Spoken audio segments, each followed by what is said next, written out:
Welcome to it. It's Hour 2. It's Hail Varsity Radio, presented by the Nebraska Lottery. Chris Schmidt, Mark Kranak, Elijah Herbal, Brandon Vogel from his football office to kick off Hour 2. A week from today, we are in Dublin. Mary Cobbler is our venue, as we'll be getting you sent for Nebraska and Northwestern live in Dublin. We're streaming right now, Hour 2 of the weekend, so if you got your mobile device out, we are on Facebook Live, ESPN Lincoln, or the ESPN Lincoln Twitter handle. We're in Casa de Kranak. Behind him is a glorious ping pong table. And are you going to move out of the way, Kranak? I'm at the Dr. Evil table here. It's pretty sweet. And, we were talking all sorts of things this week with Nebraska. What I need to get to the bottom of, though, with Brandon Vogel, managing editor, HailVarsity.com and magazine, author with John Cook, Dream Like a Champion. Vogues, did you ever get into any puke conversations with John Cook? Or when you really nail a column and you worked hard at it? Was that a 5-puke paragraph? I mean, talk to me here. I have a strong, and have since I was a child, a very strong aversion to vomiting. So I have trained myself to avoid it at all costs. I can probably count on one hand the number of times that had to happen. So not so much for me with the column writing. It did come up a time or two, I think, in the preparation of Dream Like a Champion with Coach Cook. They have something called the trash can drill. And there's a trash can on hand for a reason. So when, something wasn't going right, or somebody kind of needed welcome to this level of volleyball moment, they got put in the trash can, so to speak. So I do recall that. That's about as much vomit anecdotes as I have, I think. Well, thank you. And if you're eating breakfast, we're going to apologize. But so how did the trash can topic come up with Coach Cook? I'm struggling to remember exactly off the top of my head now. I mean, it's something that's, pretty, I think, well known amongst the volleyball team itself of like, hey, this is kind of a brutal drill. And the thing about it is like, I can't remember what metrics they have to hit, but like you basically stay in it until you can get this done. So that's how it came up. And I can't remember what team it was we were talking about, but one of a fairly recent vintage. Brandon Vogel is with us on Hail Varsity Radio. We'll be in Dublin. When do you take off? Are you set to go? Do you got any international travel packing tips or otherwise for the folks that might be going? The only tip I haven't been abroad in 5 years, but I'm trying to keep it super simple. And definitely carry on and personal items, so I don't have to worry about my bag living somewhere without me for the entire stretch that we're there. But otherwise, I think that's pretty easy. I went to Ireland 20 years ago, and it seemed pretty simple then. Travel industry is much different now. That's my only big concern. We've got a narrow window where everything works just perfectly, and honestly, I've got some trepidation about that, but we'll see. I take off on Tuesday, scheduled to arrive first thing Wednesday morning. Deputy editor Erin Sorensen arrived early this morning, so she is already over there. She said on her flight, an informal head count included about 50 Husker fans and one Northwestern fan. And that was a flight out of Chicago. So if Nebraska can just maintain a 50-1 advantage on every flight that leaves for Dublin between now and Saturday, I think it'll look like a lot of Husker road games that Northwestern do anyway. Brandon Vogel's with us here. Go for it, Mark, please. Be my guest. Sorry, I was just going to say, I real quick, I would not be surprised if Nebraska fans exceed. The number you keep is 10,000. And it reminds me of Colorado 2019, I believe that was, where, look, everybody was like, you'll get 15,000, you'll get 20,000, and Nebraska took it over. It was they did. There was no more Coors left, and that is partially due to overtime, partially due to thirst. Yeah, I wouldn't be surprised to see 15 to 20 there. We'll see. We'll see. Sorry, Elijah, I had to cut you off. You've got to go back to the 15 to 20, don't you? Yeah. Okay. That's what I'm thinking. Brendan, I want to get your take real quick on if you have any advice for passing the time during a flight like that. I mean, some people out there are going to hop on the in-flight entertainment and play blackjack against the gentleman in 16C. Very cool feature. That doesn't strike me as a you thing, though. Are you a book reader? Are you going to download some shows off Netflix? What's your plan for the flight? Yeah, I'll probably download a movie or two, and then I'll check to see what in-flight entertainment has or has available in terms of movies specifically. Watched a couple of good ones during travel this summer that I otherwise wouldn't have had access to. So we'll see there. And then I've been trying to plan out what book it is that I need for this voyage. Still, it's going to be a game time decision. I've got a number of candidates, but definitely always have a book with me as well. Well, anyone going over? If you need a book, may I recommend John Cook, Dream Like a Champion? There you go. Look at that. Man, Elijah Herbal, you're doing me proud here. I got to ask you, we'll get to football and Casey Thompson and captains and black shirts and puking, and we'll get to all of that stuff here shortly, but just to put an end to the travel, what's your top 2 Husker draft pick YouTube games? All right, you got 10 hours to kill. What game are you going to rewatch on YouTube? What Husker classic are you going to check out? Really good question. Man, there's a lot. I mean, the 2009 game, even though it's painful, is never gonna do you wrong. Nebraska, Texas, of course.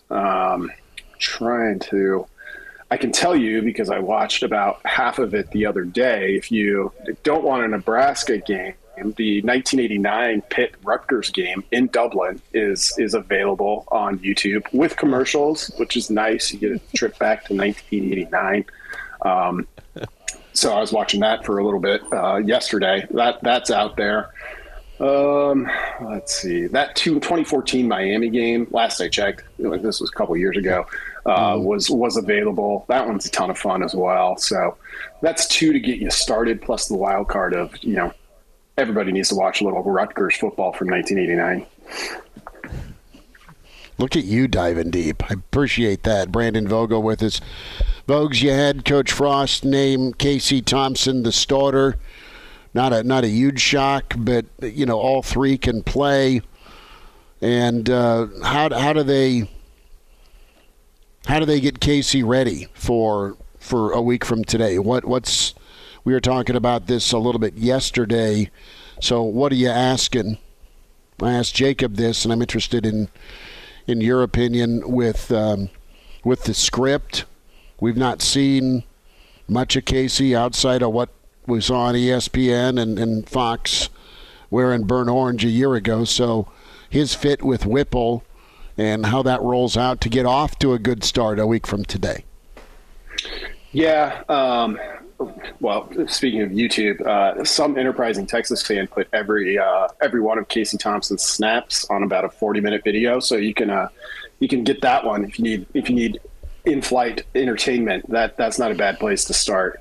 I think because it's a first game, this would be true no matter where it's played. It's probably a little extra true given the circumstances here. I think you try to keep things pretty manageable.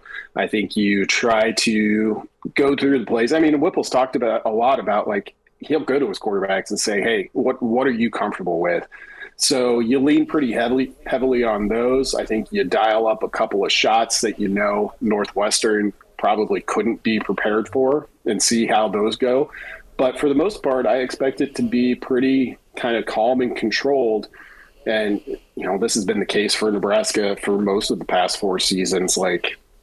Try to take control of a game early. Things go so much better when you do that.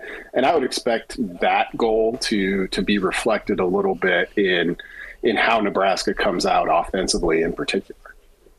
Brandon Vogel's with us here, a Saturday morning edition of Hail Varsity Radio. And Brandon, I like that last point. Quickly, just how big do you think in the grand scheme of a season could an opening drive touchdown be for Nebraska? If they take the ball, drive the ball 80 yards, and go up 7-0 against Northwestern, I mean, it seems like something small, but with what we've seen in the past couple of years, it could be just absolutely monumental in the grand scheme of the entire season. Yeah, I think it could be. I mean, we heard that basically at this point last year, almost 51 weeks or 53 weeks ago or away, they talked about the start against Illinois and how that didn't go well. And, one of the big kind of stories of Nebraska, and I've talked about it a lot, I think, is just they're constantly playing uphill because they don't get those opening drives where they come out and put points on the board, much less a touchdown. So to come out and have your opening drive, work as well as your dream scenario, everything we called mostly worked. We went down the field. Yes, Northwestern probably didn't have an idea what 4 of these plays were going to be.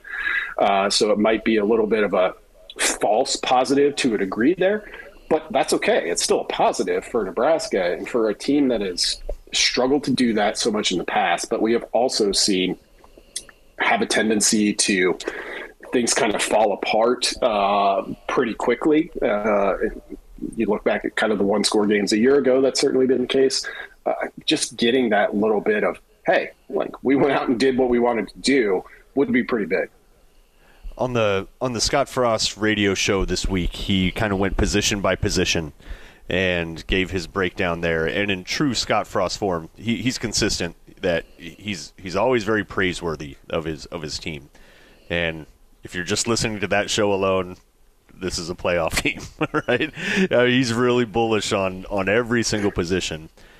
But if you read between the lines a little bit, Brandon, where do you think, position group-wise, there's legitimate cause for concern or at least intrigue? Yeah, I would say the top 3 are probably in some order. O-line, like the talent level there, but just haven't seen enough kind of consistent results in recent seasons. Wide receiver remains mostly a mystery to me, and that can be okay. You'd love to have a returning all-conference wide receiver. Every team would, but the thing with the passing game is if you've got guys that can play and do it consistently, somebody's going to catch those passes. They're going to throw them. So it's just one of those where it's hard to identify who even maybe their top 2 or 3 might be at that group. And then there are questions on the defensive line, how quickly those transfers are ready to go, what you're getting from some guys kind of stepping into roles that have been on campus for a while, and Nash Hutmacher and Colton Feast. So Ty Robinson's really your only known quote unquote on that in that position group. So those are the 3 big ones, I think, and it includes both lines, which is a pretty big deal in football in general, but particularly in the Big Ten. Vogues will probably hit on this more in a week because you are going to have a pint with me at the Mary Cobbler. Now we're gonna put you on the spot here this morning. Thursday. Okay. Thursday would be a great day to go if you don't have plans already, Brandon. So Thursday afternoons, evening. So food and drink. Brandon Vogel's like, let me check my schedule. But when we talk about concern and the wide receivers, fair point with just those new faces and new names, I want to go to the captains, okay, because that's on the to-do list presumably today along with the black shirts. And who are some of the captain candidates for you? Can one of those come out of the wide receiver room? It's not necessarily typical that you get a wide receiver that's a captain, but you've got arguably some of your best players in that room, your best talent. And if you have the top talent that is also your leader, that's what you hear a lot of coaches say they dream of. Who are the names you're looking at here when we find out who's elected, who's selected? I think Garrett Nelson is a lock. He's been taken off the board. Nobody was betting on it because the odds were too much in the favor. You had to put up too much money to win too little on Garrett Nelson. So I think he's in. There's a ton of candidates on defense. Assuming Nebraska goes 2-2 again. Where it gets interesting is the offensive side. I would be surprised if Travis Vokalek wasn't one of those players. So doesn't quite check the wide receiver box, but I think that's about as close as you're going to get, because then you are looking at transfers at wide receiver, plus some guys who are still waiting to make their impact at Nebraska. That said, a player like Alante Brown might be a bit of a wild card there. He's been consistently mentioned since the first time Mickey Joseph spoke as a member of Nebraska's coaching staff. So I could see somebody like that, maybe somebody in the running back room. And, you can never count out just the quarterback in general, which would be, in the case, a first-year player at Nebraska, of course. So, yeah, that second offense spot is really a wild card and would kind of be intriguing. I expect to hear. Well, we know the captains are being announced at the event this evening at Memorial Stadium, so we'll find out in a couple of hours. Yeah, Brandon, go for it, Mark. And I'm curious what you got, who you got, Elijah. But yeah, defensively, there's no question. Garrett Nelson. Offensively, Travis Vokalek. Those guys seem like locks. I think also defensively, Luke Reimer has a big shot. Offensively, I got either Alante or Ramir. Who you got, Elijah? Ramir seems like a good bet here just because of what he's doing on special teams and finding a way to get on the field doing the dirty work. That the coaches have been really high on him through fall camp. And I guess this is a captainship that's voted on by your peers, so that's a part of it as well. But Ramir, a lot of good things coming out of him about fall camp, about how he's putting team above self, and that makes me think of a good quality within a captain. Yep. I think you have your Nebraskan that's on the line, so Garrett is good to go there. I think you have Quentin Newsome as an option, shot.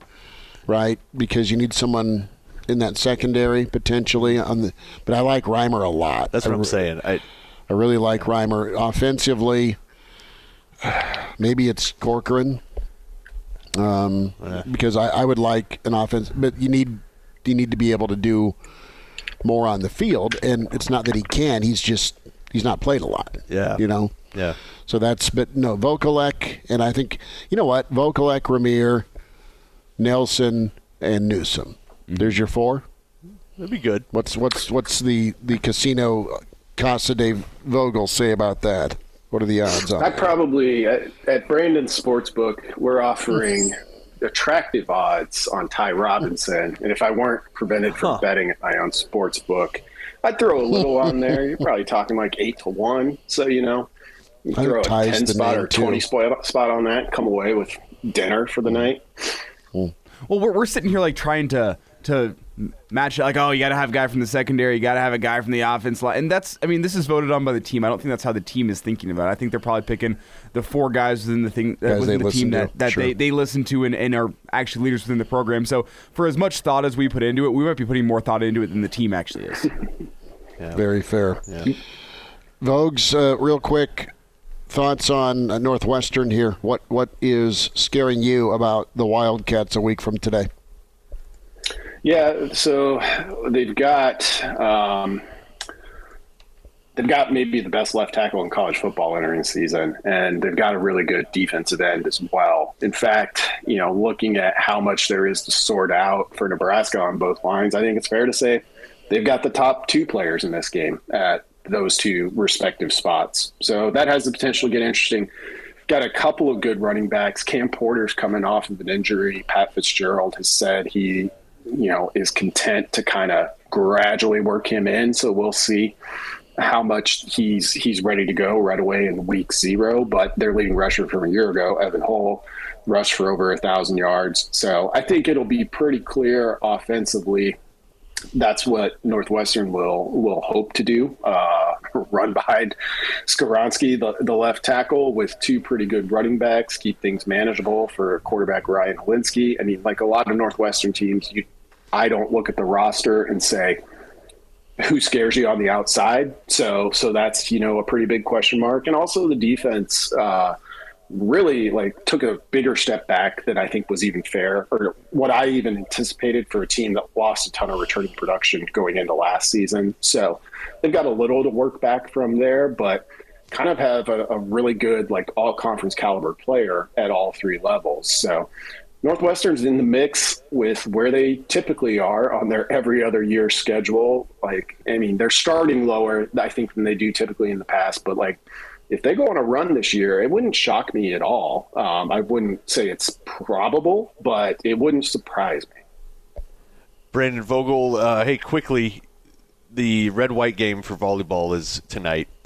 A lot of stuff I'm looking for in this one. One of them being, does Nebraska transition to more of an offensive team?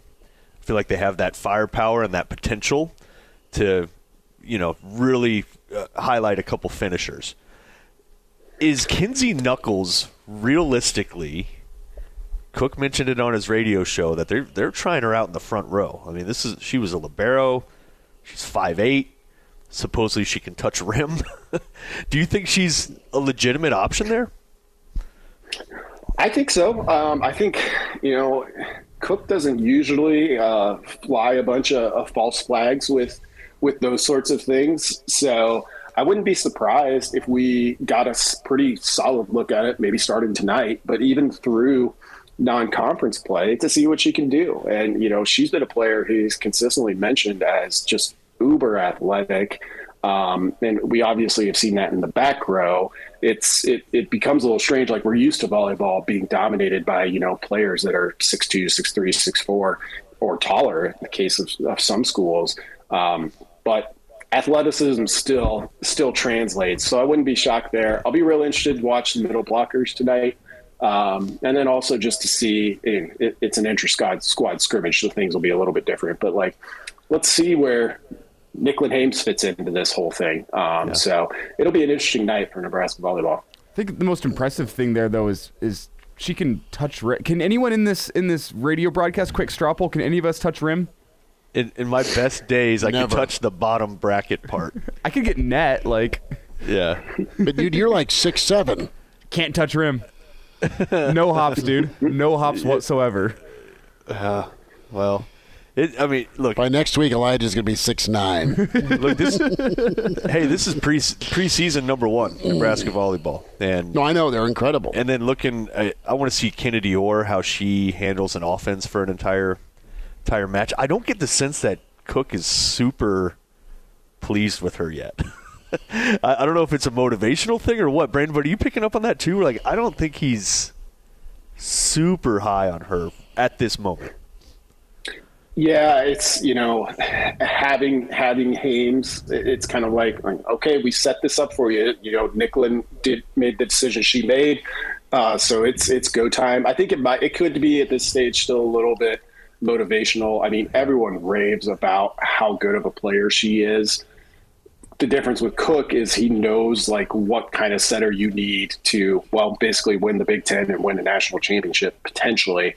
And she's still a first-year setter. She's still coming off a pretty big injury, going into her first season a year ago. So I think that's all in play here.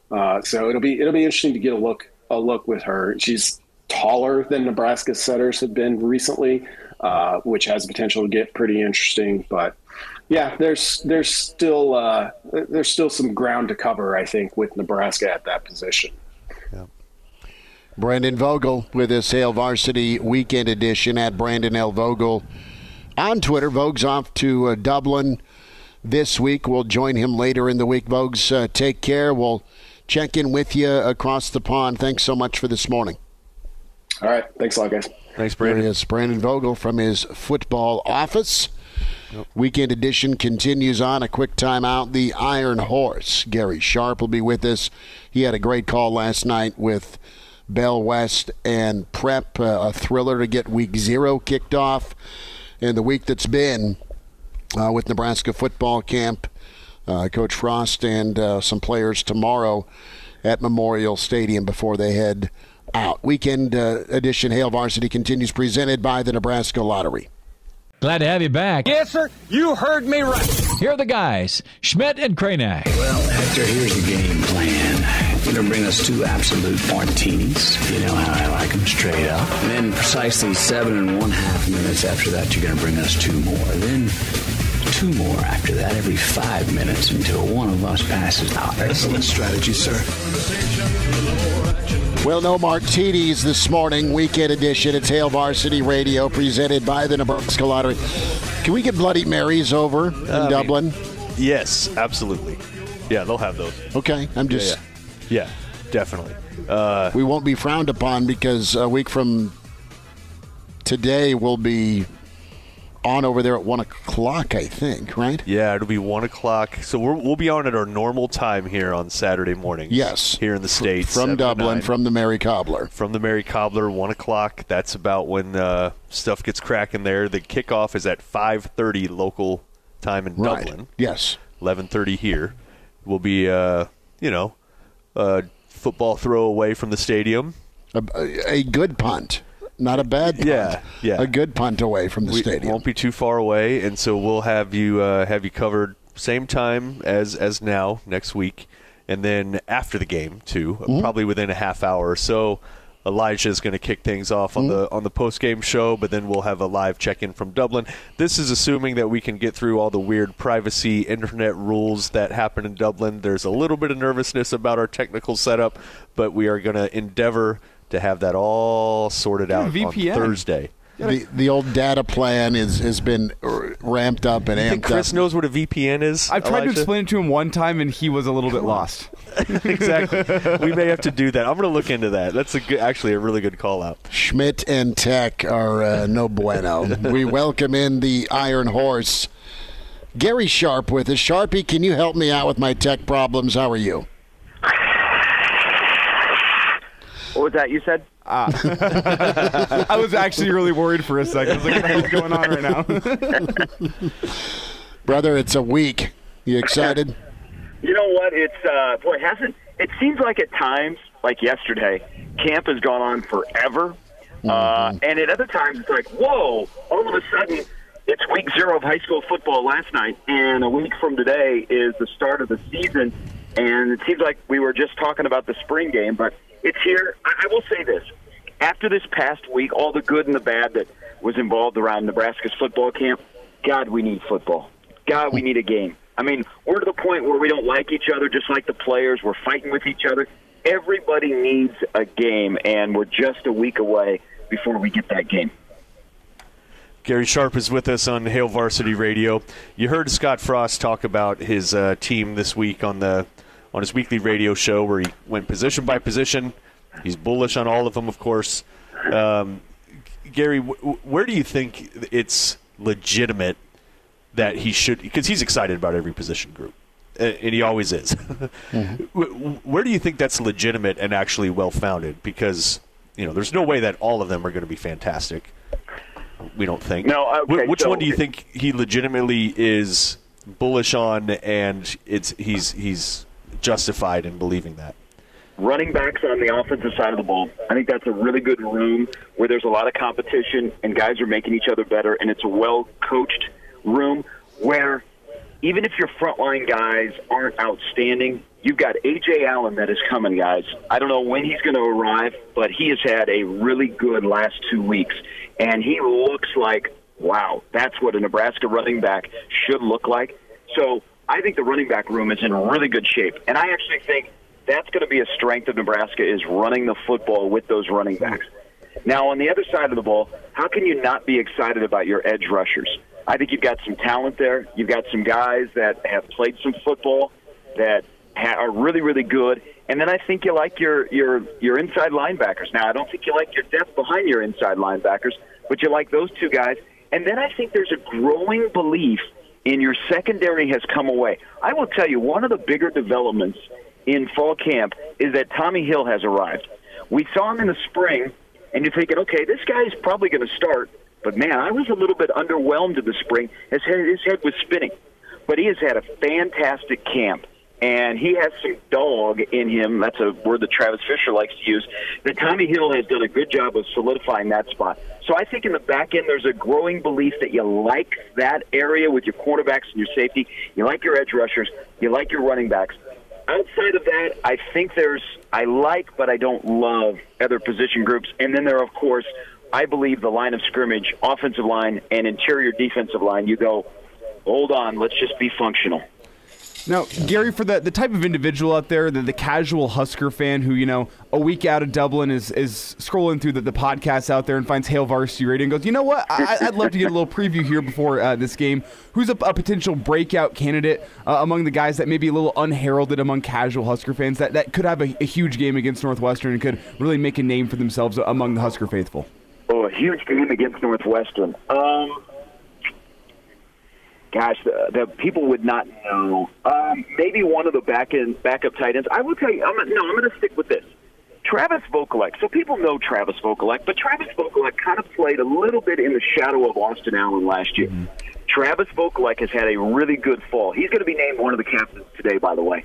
All three guys that went to Indianapolis, I believe, will be captains, and then there will be another player that will be the fourth captain. But Travis Vokalek has been a thorn in the side of the defense during fall camp. And I think even though we know him, Elijah, he'll be a guy that will slide to the forefront. And I think in the passing game, where I still have a little trepidation about the wide receivers, I think a guy like Travis Vokalek will be used heavily next Saturday. Gary Sharp is with us on Hail Varsity Radio, getting set for Nebraska Northwestern 1 week away. Kind of crazy to say that out loud. I want to go back to edge rusher.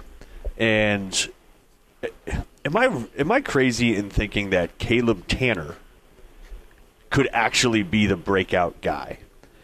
Not Garrett, not O'Shawn, but Caleb Tanner. Is there any validity in that? Well, go back, Mark, 2 years ago, and we wondered about Caleb Tanner. I mean, he has all the look of, length, speed. 1 in a million body. Yeah. And then he really struggled 2 years ago.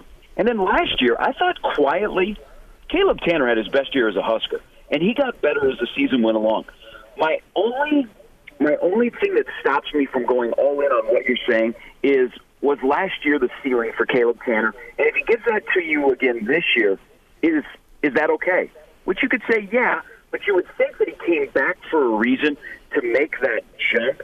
But I could see that. You could convince me because he has some help on the other side where, you might have to pay a little bit more attention to the side opposite of Caleb Tanner. So maybe that benefits Caleb Tanner. But he had a really good year last year. If he could at least maintain where he was last year, that's a bonus for Nebraska. But I think we're Mark, I think you and I might be vibing here, where he came back not to be like he was in 21, but to make a jump in 22, where people around the league are talking about him. And defensive or offensive coordinators or offensive line coaches at opposing teams, when they flip on the film, they have to account for number 2. Gary Sharp's with us here, Hail Varsity Radio Weekend. Sharpie, I want to go to quarterback, and Casey Thompson named the starter.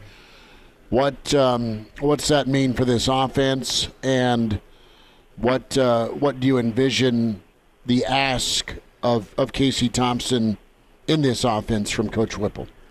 Don't have the warts that Adrian Martinez had. I will tell you from fall camp and the people I talked to that were at both scrimmages and were there the entire time, Chubba Purdy had a good fall camp, but Chubba Purdy turns the ball over. What was the problem last year at quarterback? Turning the ball over. Casey Thompson hasn't turned the ball over.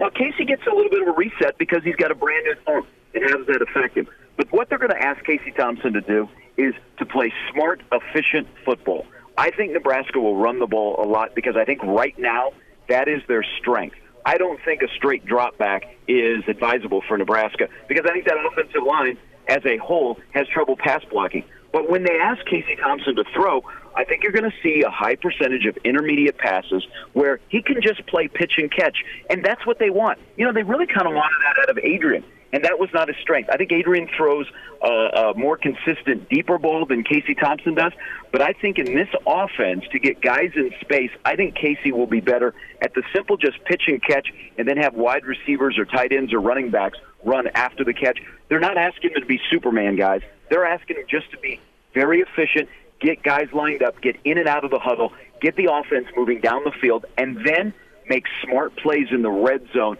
Use your experience. You played a lot of football. Don't shoot yourself in the foot because we're going to play to your strengths. We're not going to make you do something that you can't do. Gary Sharp with us on Hail Varsity Radio. Gary, you've been pretty consistent with this. You really think that this is a unit that is going to lean on the running game? Do you think that Whipple and Frost will be patient enough to stick with it? Like, is it something that you think they will legitimately stick to and just impose? Do you want to win a football game? Guys, I'm really concerned about the offensive line and that defensive line. I can't be sitting here a week before the season and you only have 5 that you're comfortable with on the offensive line. You got to play 12 football games. And one of those offensive linemen, is probably going to be a Sunday guy eventually in Teddy Prohaska. But remember, he's coming back from a knee injury, and you're going to ask him to play a lot of football over the course of 4 straight weeks to begin the season. I'm not comfortable with that offensive line at all. Even with Turner Corcoran moving to a no position where he might be more comfortable there, kind of the Zach Sterop. But I just think in pass pro, everything you've heard is 2 major scrimmages. They've really struggled. So let's play to their strengths. Can they run block, and can we do enough with better running backs who see holes, get to holes, follow their assignments, follow their blockers, are able to bounce it outside if need be, not unnecessarily, that's what we're going to do. And I think you have to do that until guys up front have proven that they can give your quarterback time. I also factor into the passing game as part of this question. Man, I'm a little hesitant on the wide receivers. We're asking Trey Palmer now to be a true number 1 as a wide receiver. There's the great unknown about Omar Manning in availability during a game, during the week. What's going to happen there? So I'm kind of cooled a little bit on the wide receivers because it hasn't been a comfortable camp to me. And looking at who's going to be the wide receivers, I mean, maybe one of the better stories in that room is the development of Marcus Washington, where you went from okay to Marcus Washington as wide receiver number 2. But to your original question, I think the strength will be running the football, and if you want to win, you're going to stick to the run. And I believe Nebraska will do that. I don't think in the first game where you got to, your whole goal is to win by at least 1 point. You can't be, you got to be a little bit greedy, but I think you got to play really, really smart and play to your strengths. And look we have no idea if Northwestern has fixed their major hole last year, and that was stopping the run. They couldn't stop the 4 of us running the football last year. Did they fix that in the offseason? Well, best way to find out is start the game and pound it at them and develop an identity on the ground. And I think Nebraska will do that next Saturday. Gary, maybe I'm getting too specific here, but when you talk about your sources and the 2 scrimmages and what didn't happen for the offensive line for Nebraska, and that's protection and pass pro. Was that the defense sending the kitchen sink, or was it the dreaded just a 4-man rush got home? Not, they didn't do anything fancy, and okay. that's why I go. Says enough right there. So that's why I go. Whoa, they've got to work as a 5-some, and until that's taken care of, until that area becomes, I don't know if it'll be a strength, can it be functional? Then I think that's a worry. I think that's definitely a worry. But, you're not going to find out until you play a real game. But I'm sure that Northwestern will test that offensive line when Nebraska tries to throw, and they'll mix it up a little bit. But it hasn't been, Chenander's defense during the scrimmages hasn't been all wacky and running different stunts and things like that. I think his guys have just lined up and come at him. And so then that flips the question to, oh, boy, those guys rushing the passer, maybe they've improved. It's a little bit of both, but I think that the pass pro has got to get better as the season goes along. But that whole offensive line, they need to develop that 6th, that 7th guy where you feel comfortable, but be functional. I just need the offensive line this year to be functional. Not to be wow, but as a 5-some, just be functional and not have the warts that you had last year where we don't know until you play a game, those false starts, those untimely penalties, things like that. Gary, we got a couple minutes left here, Gary, and I want to get to high school football, but really fast, based on everything you've been saying here this morning, would you recommend I take the under of 50.5 points? Yeah, I don't. I think in this game, I don't win. But I don't like where it's crept up to 13 points. I could see Nebraska winning by 7 to 9, maybe 10 points in this game. I've never liked the line in this contest, but I do like Nebraska to win. Gary Sharp with us, Hail Varsity Radio. You had Bellevue West and Creighton Prep last night, and a lot of Division I potential, especially at Bellevue West. Danny Kalin gets his first start at quarterback. He has a Nebraska offer, throws a touchdown pass to Davion Hall, who's got a Nebraska offer. What did you make of prep? They seem a little bit resurgent. They were kind of in the doldrums for, the early kind of 2010s. They seem like they're kind of back on their usual footing. Great ball game. Great ball game last night. Yeah, Tim Young, Husker, won the state championship on Omaha Gross.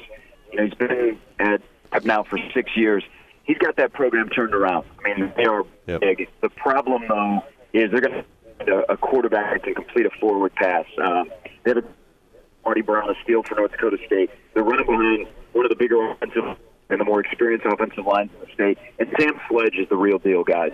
Sam Sledge will come to Nebraska, and he will play a lot of football for Nebraska. He's an offensive tackle. Great. He was really good last night on both sides of the ball. They just can't throw the ball. Noah Vedrill's brother, Ezra, his younger brother, is Fred roster, and he's on the quarterback last night. They just got to be better at football instead of just relying on the quarterback run game. On the other side of the ball, Bellevue West, Dan Kalin looked really, really good. He looked comfortable. It's the first time he's a starter. He had some nerves, but there were flats where you're like, he has a big boy arm. The thing about his Nebraska hasn't had a lot of contact with him for a while, so I don't know where that stands. He's got 10 Power 5 offers. Omaha is really good. Looks like a typical receiver that's got good hands, runs really well, runs after the catch. West is very, very talented. But what okay, so to play week 0. I mean, it was like a row of seniors and high school prospects. Chucky Hepburn was there. It was fun last night. It was a really good game that came down to the final minute where Bellevue West scored a touchdown with over a minute to go to win 28-21. But those are two rosters that are stacked full of talent. We're in a state this year where we've got 10 Power 5 prospects that are playing football in the class of 23. That's great for the state of Nebraska, and hopefully it ends up being great for Nebraska for players that they're bringing along down to Lincoln. That includes Sam Sledge or Kramer up at our school backyard in Southeast. So football is in a good spot in the state. Sharpie, real quick, if folks want to watch, because you're doing a lot of Friday night, Thursday night TV broadcast, but is there a Twitter spot handle folks can go to check out your games? Twitter handle, but I can send you a K on Thursday nights. If you haven't seen St. Flores, we have Brent and Bruce coming up on Thursday night, and then on the Friday night game, they're on Cox. So it's great. Okay. We're not the only ones that are doing it. A lot across the state. It's a great time of year, guys, and you guys travel safely over to Ireland. I'm looking forward to your coverage. It's a unique day for Nebraska. I think some players might be sitting up until why are we here? Hopefully they get the full experience because they're probably never going to come back to Dublin in their entire lifetime. But it is a business trip. All that matters between now and then, and Nebraska's still got 2 full padded practices to go before they hit the airplane and go to Ireland, is they've got to find a way to win by at least 1 point. Nebraska cannot fall a week from today. They've got to win a football game for the psyche of the interior and the exterior for Nebraska football. So I'm looking forward to it, guys, and I can't wait to Gary Sharp. Sharpie, be good, man. Have a good week. Thanks so much. Guys, there he is, Gary Sharp. Elijah Herbal back in our studios. Mark Kranak. Good, sir. We will get things packed and ready to go. It's on. And we will be back with you Monday at Hail Varsity at 4. Take care. Have a great weekend. Thanks for your time.